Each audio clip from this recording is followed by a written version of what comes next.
আলামিনের হাবিব জনাব মুহাম্মদুর রাসূলুল্লাহ সাল্লাল্লাহু আলাইহি ওয়াসাল্লাম বলেছেন, কিয়ামতের ময়দানে আল্লাহর কসম করে বলছি, সেদিন জাহান্নামীদের ভীষণ কষ্ট হবে আর জান্নাতীদের জন্য অত্যন্ত আসান হবে, অবস্থাটা খুবই আরামের হবে। নবীজি বলেন, এক ওয়াক্ত ফরজ নামাজ আদায় করতে যে সময়টুকুন লাগে, কিয়ামতের মাঠে এই সময় এত বড় বিরাট লম্বা সময় জান্নাতীদের জন্য এরকম হালকা হয়ে যাবে। সুবহানাল্লাহ। হযরত আবু সাঈদ খুদরী রাদিয়াল্লাহু তাআলা হাদিস কেন বর্ণনা করেছেন, এক ওয়াক্ত নামাজ, একটা ফরজ নামাজ পড়তে যতটুকুন সময় লাগে এতটুকুন সময়ের ভেতরে জান্নাতীদের কারবার শেষ হয়ে যাবে। সুবহানাল্লাহ হামদি। আর ওদের কারবার তো শেষই হবে না। وَيَوْمَ تَشَقَّقُ السَّمَاءُ بِالْغَمَامِ وَنُزِّلَ الْمَلَائِكَةُ تَنزِيلًا। ওরা ফেরেশতা দেখতে চায়, সেদিন আসমান সমূহ বিদীর্ণ হয়ে মেঘ পুঞ্জ বেরিয়ে আসবে, আত্মপ্রকাশ করবে, তার ভেতর থেকে ফেরেশতারা ক্রমাগত নাজিল হতে থাকবে। আর অবস্থাটাই হবে, আল মুলকু ইয়াওমাইযিনিল হাক্কু লির-রাহমান ওয়া কানা ইয়াওমান আলাল কাফিরিনা আসীরা। আর সেদিনে বাদশাহী হবে কেবলমাত্র রহমানের। ওয়া কানা ইয়াওমান আলাল কাফিরিনা আসীরা। আর সেই কিয়ামতের দিন, সেই সময়টা হবে কাফেরদের জন্য বড়ই কঠিন।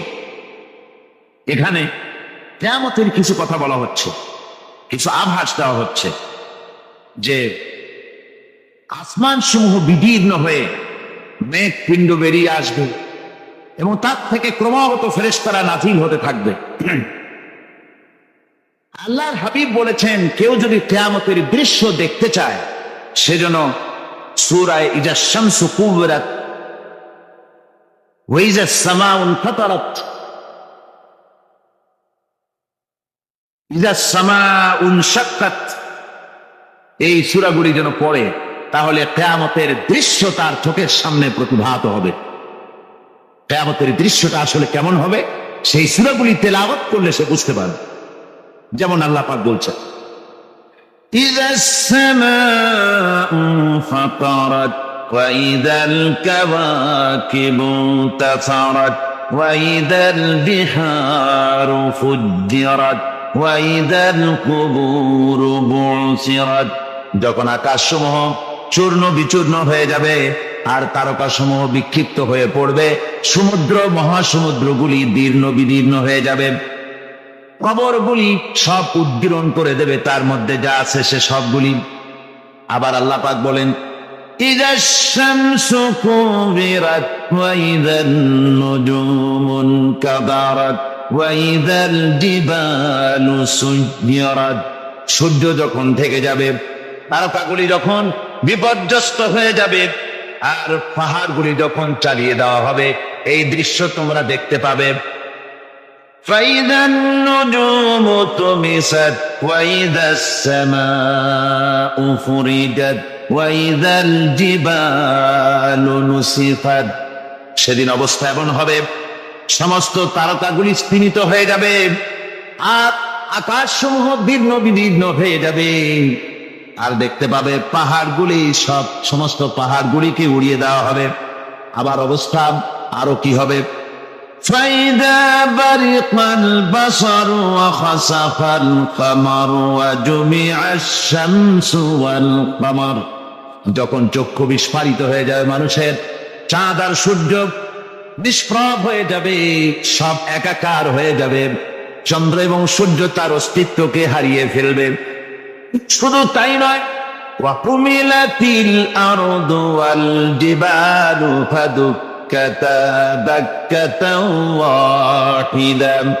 জমিন ও পাহাড়গুলির মধ্যে সংঘর্ষ লাগিয়ে দেওয়া হবে, আর তা এক ধাক্কায় জমিন এবং সমস্ত পাহাড়গুলি চূর্ণ বিচূর্ণ হয়ে যাবে।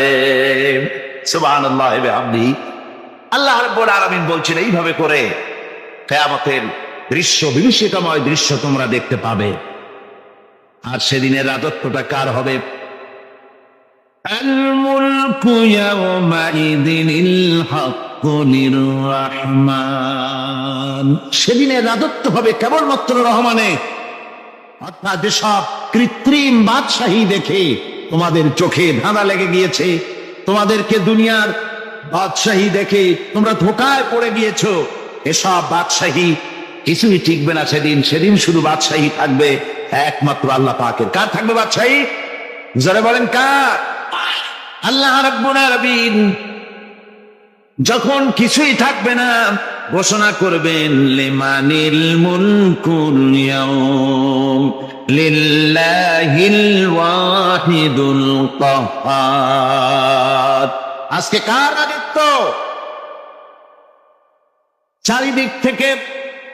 চারিদিক থেকে আওয়াজ আসতে থাকবে পরাক্রমশালী আল্লাহ রাব্বুল আলামিনের রাজত্ব আর কারো নয়।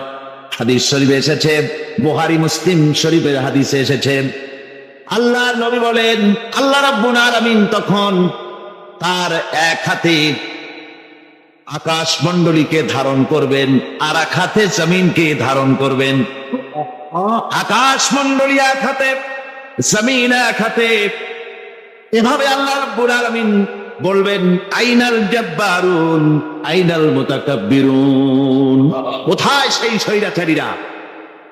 কোথায় সেই দুর্বিনীত অহংকারী স্বৈরাচার যারা আমার জমিনের উপরে, আমার মানুষের উপরে রাজত্ব চালিয়েছে? তারা আজকে কোথায়? কোথায় সেই অহংকারীরা?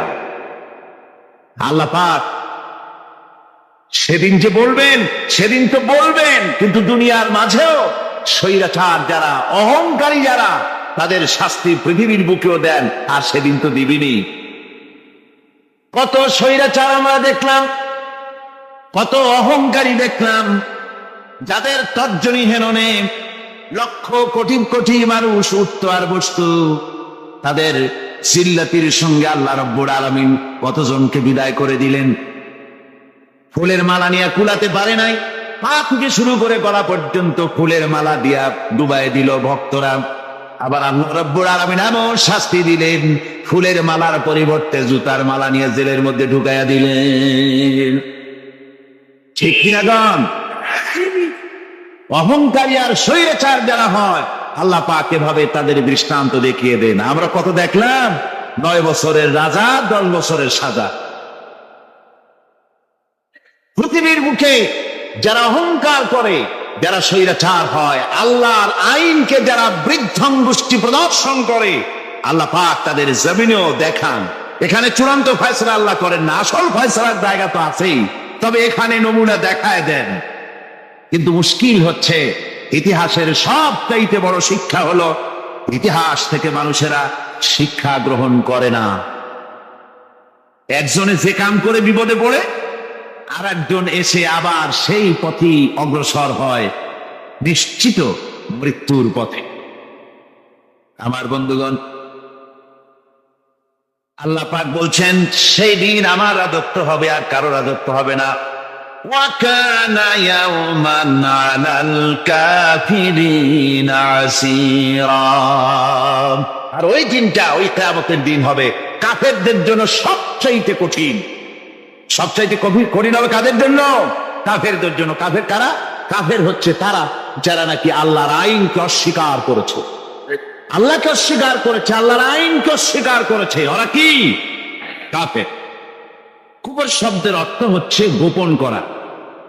এই জন্য অন্ধকার রাতকে আরবিতে কাফের বলা হয়েছে, অর্থাৎ যা সব জিনিসকে অন্ধকার দিয়ে ঢেকে দেয়। তো কুফর হচ্ছে সেই জিনিস যা মহাসত্যকে ঢেকে দেয়, সত্যকে, মহাসত্যকে ঢেকে দেয় যে জিনিস, সেটাকে কুফর বলা হয়। আর এই কাফের অন্ধকারে ঘুরে মরে, সে কোন আলোর খোঁজ পায় না। আল্লাহ রাব্বুল আলামিন বলেন, কাফেরদের কথা এখন শোনাচ্ছেন আল্লাহ পাক, ওয়াল্লাযীনা কাফারু আউলিয়াউহুমুত তাগুতু ইউখরিজুনাহুম মিনান নূরি ইলাজ যুলুমাত। যারা কাফের, যারা কুফরি অবলম্বন করেছে, তাদের সাহায্যকারী আর পৃষ্ঠপোষক হচ্ছে তাগুত। তাগুত বলা হয় সেই শক্তিকে যে শক্তি শুধু নিজেই আল্লাহর আইন অমান্য করে বসে থাকে না, বরং অন্যদেরকেও আল্লাহর আইন অমান্য করতে বাধ্য করে। ওদেরকে আরবিতে কি বলা হয়? তাগুত বলা। আর এই তাগুতি শক্তি, এই তাগুত হয় তার সাহায্যকারী, যা তাকে আলো থেকে টেনে অন্ধকারের ভেতরে নিয়ে যায়। আর কাফের হচ্ছে আল্লাহ পাকের ভাষায় অর্থাৎ কোরআনের ভাষায় কাফের হচ্ছে সবচাইতে নিকৃষ্ট প্রাণী, সবচাইতে নিকৃষ্ট জীব, মহাসত্যকে যারা অস্বীকার করেছে, যারা আল্লাহকে মানে না, যারা আল্লাহর কোরআনকে মানে না, যারা ইসলামকে স্বীকার করে না, তারা সবচাইতে নিকৃষ্ট প্রাণী। আল্লাহ রাব্বুল আলামিন বলেন, ইন্না শাররাদ দাওয়াবি ইনদাল্লাহিল্লাযীনা কাফারু ফাহুম লা ইউমিনুন। নিশ্চয়ই আল্লাহর জমিনে সব বিচরণশীল জীব যত আছে, আল্লাহ বলছেন আমার জমিনে বিচরণশীল জীব যত আছে তার মধ্যে সব চাইতে নিকৃষ্ট প্রাণী হলো যারা ঈমান আনে নাই, যারা বিশ্বাস করে না আমি আল্লাহকে, যারা পরকালকে বিশ্বাস করে নাই, যারা কোরআনকে বিশ্বাস করে নাই, যারা ইসলামকে বিশ্বাস করে নাই, পৃথিবীর মধ্যে তারা সবচাইতে নিকৃষ্টতম প্রাণী। আল্লাহ বলেন শুধু জনক নিকৃষ্ট প্রাণী বললেই সারে না, এরা হলো চতুষ্পদ জানোয়ারের মতো। কে বলতেছেন? আমি বলছি না, কিন্তু আল্লাহ পাক বলতেছেন চতুষ্পদ জানোয়ারের মতো কাফেরেরা।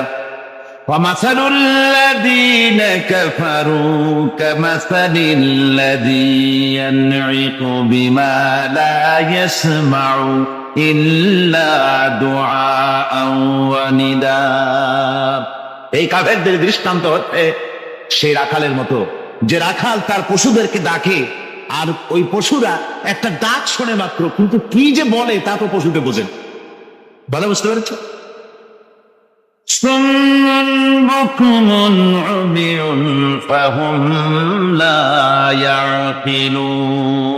এরা বোবা, এরা বধির, এরা অন্ধ, এ কারণেই কোনো কথা বোঝে না। এরা চতুষ্পদ জানোয়ারের চাইতেও নিকৃষ্ট। যাদেরকে আমি আল্লাহ বলেন, যাদেরকে আমি চোখ দিলাম, চোখ থাকতে হক দেখলো না, সব দেখলো। হক দেখে নাই চোখ দিয়া, এই চোখ দিয়া সব দেখলো। নারীর সৌন্দর্য উপভোগ করলো, আর নারীর অঙ্গ প্রত্যঙ্গ নিয়ে নানা ধরনের গল্প লিখলো, কবিতা লিখলো, কিন্তু এই সৌন্দর্য যিনি দিলেন তারেও চিনল না। আছে না কত কবি আমাদের দেশে? আমার দেশের সেই কবি জাতীয় পুরস্কার পায় যে কবি নারীর বিশেষ বিশেষ অঙ্গ নিয়ে বেশি করে নির্লজ্জ কবিতা লিখতে পারে, ওই হলো সবচেয়ে বড় কবি। আমার বন্ধুগণ, একজন বুজুর্গ ব্যক্তি তিনি পথ দিয়ে যাচ্ছিলেন, তো সে পথে এক সুন্দরী যুবতী মেয়েকে দেখে সেই যুবতী মেয়ের দিকে এই বুজুর্গ ব্যক্তি এক নজরে তাকায় আছে। তখন এই ঘটনাটাকে কবি এভাবে লিখতেছেন সাজায়, একদা সুখদায়ক প্রমোদা বদন দর্শন করিব ঝরিল নয়ন, হেসে কহে সে রূপসী সবিস্ময় মন, কহ দেখি মহাশয় কহ কি কারণ, বিষয় বিরাগী তুমি ভুবনে প্রচার, কি হেতু জন্মিল তব মানস বিকার, সামান্য ললনা রূপ করি দর্শন, উচিত না হয় কব অশ্রু বরিশন। বুজুর্গ ব্যক্তি ওই মহিলার দিকে তাকিয়ে তাকিয়ে কাঁদতেছেন। সুন্দরী মহিলা বলেন, আল্লাহর বুজুর্গ বান্দা, আপনি এলাকার ভিতরে বুজুর্গ এবং পীর হিসাবে, বুজুর্গ ব্যক্তি হিসাবে আপনি বিখ্যাত। আজকে আমাকে এখানে দেখে আপনি আমার দিকে তাকায় আমার রূপ উপভোগ করতেছেন আর কাঁদতেছেন। আপনার মতো সংসার বিরাগী মানুষ আমার মতো একটা সুন্দরী মেয়েকে দেখে ভাবে কাঁদা ঠিক না। বুজুর্গ ব্যক্তি বলছেন, হেসে কহিলাম বলে করহ শ্রবণ, নেত্র ঝরে তবু হেতু ভেব না এমন, যে শিল্পী রচিল ওই সুধাংশু বদন, তাহার তরে ঝরে নেত্র নয়নে জীবন। আল্লাহর বান্দি আমি তোমাকে দেখি কান্দি না, আমার চোখে পানি বেরিয়ে গেছে। তোমারে দেখে আমি মনে মনে ভাবলাম, এত সুন্দর করে যিনি মানুষ বানিয়েছেন, না জানি ওই আল্লাহ রব্বুল আলামিন কত বড় সুন্দর। আমার ভাইরা, সুতরাং চোখ থাকতে ওরা আল্লাহ রাব্বুল আলামিনের কুদরত ওরা দেখে নাই, কান থাকতে কোরআনের আওয়াজ ওদের কানের মধ্যে ঢোকে নাই, বিবেক থাকতে আল্লাহর দ্বীনকে বুঝতে পারে নাই, চিন্তা করতে পারে নাই। আল্লাহ রাব্বুল আলামিন বলেন, উলাইকা কাল্লানাম, এরা হলো চতুষ্পদ জানোয়ার, বাল হুম আদম, শুধু জানোয়ার না, জানোয়ারের চাইতেও নিকৃষ্ট। এমনই জানোয়ার, আল্লাহ বলেন শুধু জানোয়ার না, জানোয়ারের মতো শুরু খায় জন্মের মতো। والذين كفروا يتمتعون ويأكلون كما تأكل الأنعام। এই কাফেরগুলির কাম শুধু ফুর্তি করা, গান বাজনা, নাটক, গল্প, এই সব কাজ তাদের। নামাজ নাই, রোজা নাই, আল্লাহ চিন্তা নাই, তাহাজ্জুদ নাই, পরের গাড়ি নাই, শুধু গান আর নাচ। দেখেন না ফুর্তি। এই যে 1 জানুয়ারি রাত 12টার সময় আমার ঘুম ভেঙে গেল, এই যেখানে আমি ছিলাম, বিকট আওয়াজ। আমি মনে করলাম পাশের বাড়ি বুঝি ডাকাত করছে। পরে বাড়িওয়ালা আমাকে বললেন যে ডাকাত না, বোধ হয় এই নিউ ইয়ার সেলিব্রেট হচ্ছে, নতুন বৎসর উদযাপন হচ্ছে, বোমা দিয়ে শহরবাসী আরামের ঘুম হারাম করে এগুলি করা হচ্ছে। এ তো গেল 1 জানুয়ারি। আর যখন আমাদের নিজেরটা যখন আসে, অর্থাৎ 1 বৈশাখ, তখন দেখছেন অবস্থা 1 বৈশাখে। এবছর আমাদের দেশে 1 বৈশাখে ঢাকায় যে দৃশ্য আমি টিভির মধ্যে দেখলাম, তাতে আমার মনে হয়নি যে 12 কোটি মুসলমানের দেশে রাজধানীতে এই দৃশ্য হচ্ছে। আমার মনে হচ্ছিল এটা বুঝি কলকাতা অথবা অন্য কোন শহর হবে। আমি দেখলাম সমস্ত যুবক যুবতী, নারী পুরুষ, বিভিন্ন বয়সের লোক সব একসঙ্গে রাস্তায় নেমেছে, নাচতেছে। তার মধ্যে বুদ্ধিজীবী আছে, শিক্ষিত লোক আছে, সমানে নাচতেছে। আর তাদের মুখোশ পরা, বানরের মুখোশ, কুকুরের মুখোশ, শূকরের মুখোশ, ঘোড়ার মুখোশ, পাপী শিয়ালের মুখোশ, এই মুখোশ পরে এভাবে নাচতেছে। আমি চিন্তা করলাম, নববর্ষের সাথে কুত্তার মুখোশের সম্পর্ক কি? নববর্ষের সাথে পাপী শৃগালের মুখোশের সম্পর্ক কি? তাহলে ওরা কি বলতে চায় যে আগামী বছরটা আমরা কুত্তার ভূমিকায় অ্যাক্টিং করব, অথবা শৃগালের মতো ঝুট্টামি করব জাতির সাথে? তারপরে কি করলো? সকাল বেলায় যুবক যুবতী 1 বৈশাখ সূর্য উদয়ের আগে রমনা লেকের পাড়ে গিয়ে সব দাঁড়িয়েছে বাসন্তী রঙের শাড়ি পরে। তারপরে সেখানে দাঁড়িয়ে সূর্য উদয়ের পানে তাকিয়ে সকাল বেলায় ভাবে করজোর করে বলছে, এসো হে নববৈশাখ স্বাগতম হে। নববৈশাখ অলক্ষে বোধহয় এটা শুনে বলতেছে, বাবাজিরা আমারে ডাকতেছো, অপেক্ষা করো, আমি আসতেছি। আমারে ডাকতেছো, আমি আসতেছি, কোমরে গামছা বেঁধে আসতেছি, 225 মাইল স্পিডে আসতেছি, 30 ফুট উঁচু জলোচ্ছ্বাস নিয়ে আসতেছি, নববৈশাখের মজা সাত চাকায়। আমার ভাইরা, মুসলমান নববর্ষ উদযাপনের সাথে মুসলমানের কিসের সম্পর্ক? মুসলমান যদি এই দিন উদযাপনই করে, তাহলে তাকে করতে হবে ফজরের নামাজ পড়বে।